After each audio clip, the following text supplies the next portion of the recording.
supported me amazingly. As you did me. There was Anastacia showing me her boobies after her operation. We're stronger than any cancer. Through it all, my journey, I did meet some incredible people, and people who you think are just acquaintances turn out at the end of the day to be amazing people in your lives. And one of these people that I'm talking about is a really beautiful, talented young woman that I met way before I was ill, and she was an acquaintance, and we were in the same sort of business. She's an amazing, talented singer, and her name is Anastacia. But take a look at this film. That's just the way it goes, and you ain't right. Anastacia Newkirk, now known as just Anastacia, is a huge star around the world. This Chicago native has a soulful voice and style that mixes R&B, rock, pop, and dance. Anastacia's 2002 VH1 Divas Las Vegas performance rocked America. Just months later, devastating news. She was diagnosed with cancer. But she's fighting back, determined to reclaim her life and continue with her hugely successful career. Anastacia was diagnosed with breast cancer. She's gone through her treatment. She's probably one of the strongest women I've ever met, and through my illness, she was there for me, as I hope I have been to her through her treatment. She's a really great girl. I want to introduce you to my friend. Come on, Anastacia.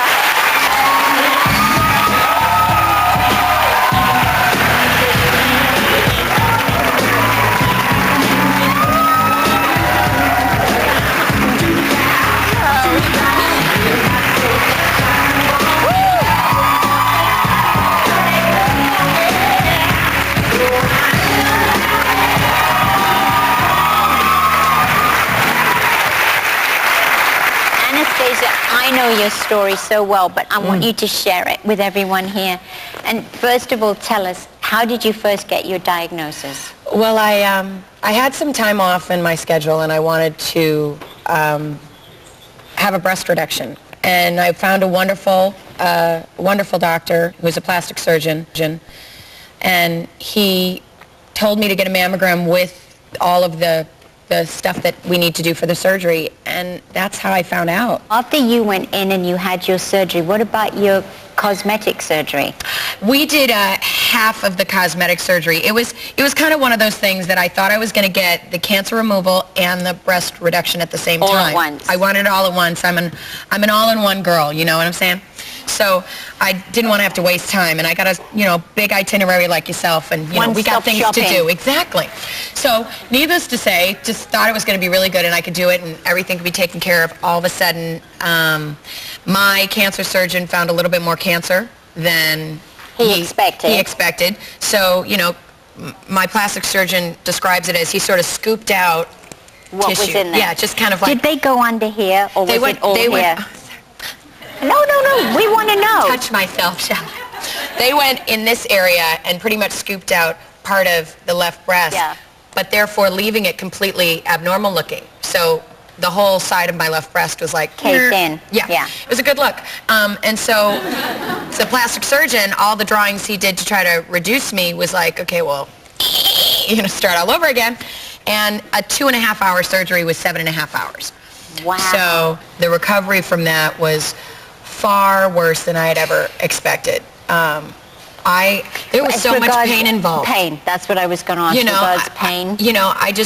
The doctors were pretty much like, you'll be okay, it'll hurt a little, it'll hurt, for about 2 weeks. Were you bandaged up? I was like, I was walking like your husband, honey. Real sexy. I was walking real slow and pimped out. Will you stop? Like pimped out. I wasn't all buzzy, and I was chill. Everything was a slow motion move. I was like, how you doing? So it was, but he's not, thank God, in pain every day. I mean, I couldn't do anything. Did it affect your voice? Yes, it did. In what way? I'm praying, and of course I hope that it won't permanently affect my voice, but when I was trying to work and I was in radiation, I actually went to go and sing and I couldn't remember at all the note I was singing. Every single time the music started, I was like, eh. Okay, what is it again? And they'd feed it to me, and I'd be like, what? It's because it I affects just your couldn't- memory. You Yeah, can't totally. remember I felt so anything. retarded. We met earlier this year at a party, and there was Anastacia and I in the bathroom, and she's showing me her boobies after her operation, and she's telling me, I'm putting off all my treatments because I've got a video to make for Chicago, the movie, the soundtrack to the movie Chicago. And I'm like, are you crazy? She goes, no, I have to do this video. And I'm like, are you nuts? Well, it was a little, I wish Extreme behavior. it was a little extreme. But that's what makes us, I guess. Hold on, because we'll be right back. When we come back, more with Anastacia. They haven't gave us a definite because it went from colon to gastric. Don't get frightened about going in for the treatments, because people will tell you this and that, and it's the worst, and it's the worst thing you'll ever go through. You know what? Right now for you, it's the best thing that you will ever go through, because you know why? It's going to save your life. Can I give you a hug? Oh, you can give me more than that. That one too. Woo! Welcome back. That was little Catherine, who you just saw. She was a member of my audience just this week, and she was just here. I had no idea that the little girl had cancer until her mum told me, and then I went over to speak to her. But Catherine, stick to it. You're going to survive her. Go for it, Catherine. A lady who is a fan of Anastasia's had written to Anastacia, and Anastacia had written her back. And they were in communication with each other. And I'm my usual place in a pet shop, and I meet this gorgeous blonde lady. And we get talking, and she comes up and she's talking to me, and she tells me that she's going through chemo at the same time as I am. And so we're talking this and that, and I said, how come you haven't lost your hair? Because I was losing great clumps of hair all over the place and had like the worst wig in the world ever made. It was the most embarrassing thing I ever wore. But anyway, I said, your hair is marvelous. And she goes, no, it's a wig. And her wig was the best wig I'd ever seen, and I never, ever forgot this lady.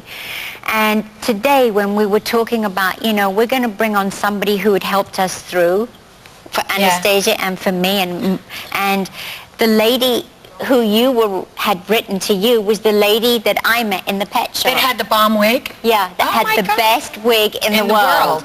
And she's here with us today. We do. Come on.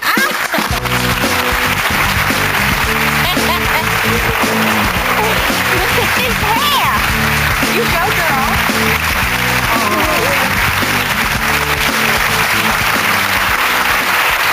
Hi, Minnie. Now, for coincidence, I mean, we never discussed it, nothing, and just the coincidence that all three of us should be in touch at the same time. You know what? We make cancer look cool, don't we? I think that's pretty Now, much. excuse me. Excuse me, but look at this, dude. It's stunning. This is the real thing. Okay, now. I'm for you now. Finally, I want to see this Yes, wig. I do have the wig here. Where is the wig? It is here somewhere. There it is. Oh, you go, wait, girl. come on. Look Oh, at how this. fab. But feel the hair. It's the best. It's real hair, and I didn't think that I thought when they told me that I would lose my hair, I didn't think it would be that traumatic. I figured It's softer than mine. Well, I figured that it would be, it's one small price to pay for what I was going through, so whatever. But as it started happening and coming out, it's like, it's so much a part of your... I know. Yeah. But now we're all clean. Now, I did, I started with chemo to shrink the tumor, which fortunately it did, miraculously. In addition to the chemo, I got a drug called Herceptin that was developed at UCLA, and I take that along with the chemo. And it shrunk this tumor. I was able to have a lumpectomy rather than a mastectomy. Great. After the surgery, I had 2 more rounds of chemo, and now I'm doing radiation. There we go, yes. I'm on my road, 3 more weeks. That's amazing. And I'm done. So. Now, I'm going to introduce you to the little girl who wrote to me. Her name is Kelly, and she's in the audience, and her letter was it was just like a breath of fresh air when it arrived in the post. Come on, Kelly, get up here. She's 15.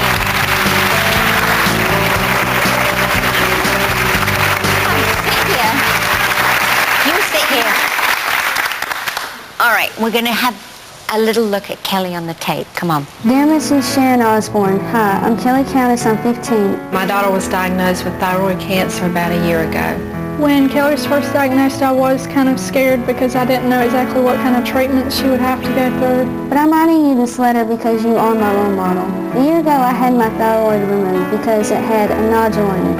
I was very sick for a long time. It was very frustrating being a nurse and not being able to find Kelly a doctor. It was almost devastating to us that we could not find her a doctor right away. Watching you during season 2, going under chemotherapy, you were so strong and brave. It encouraged me during my own struggles. The Osbournes have pretty good potty mouth going on, but I'm glad that Kelly could relate to Sharon. Kelly's like, you know, wow, she can do that on TV. I know I can do it. I know you'll never know how much of an impact you've had on me, but thank you so much, Sharon. I love you with all my heart. Love, Kelly Countess.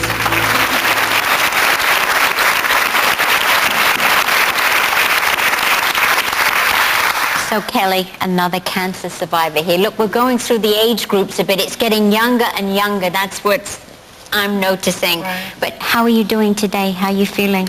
My health is just like at its best, you know. I've come so far and right now I'm just at my best.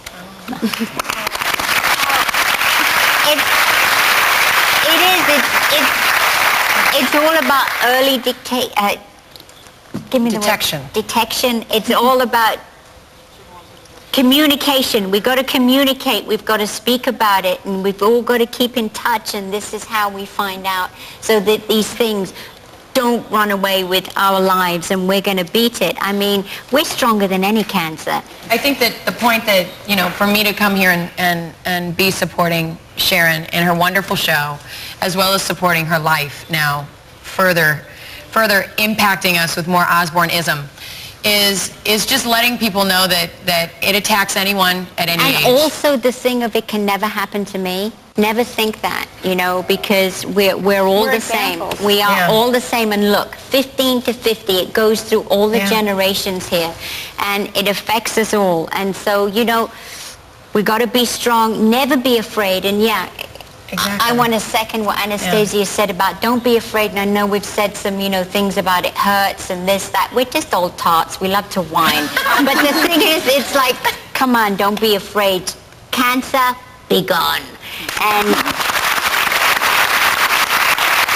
for all of you, men and women, men with all those naughty old prostates that they always get, listen, you've got to go onto my website, SharonOsbourne.com, and there's loads of information there for you to talk to doctors and to talk to each other online about all different sorts of cancers for men and women. It's not just for women, it's men too. And I want to thank my guests for all being with me today, and hold on, because we'll be right back.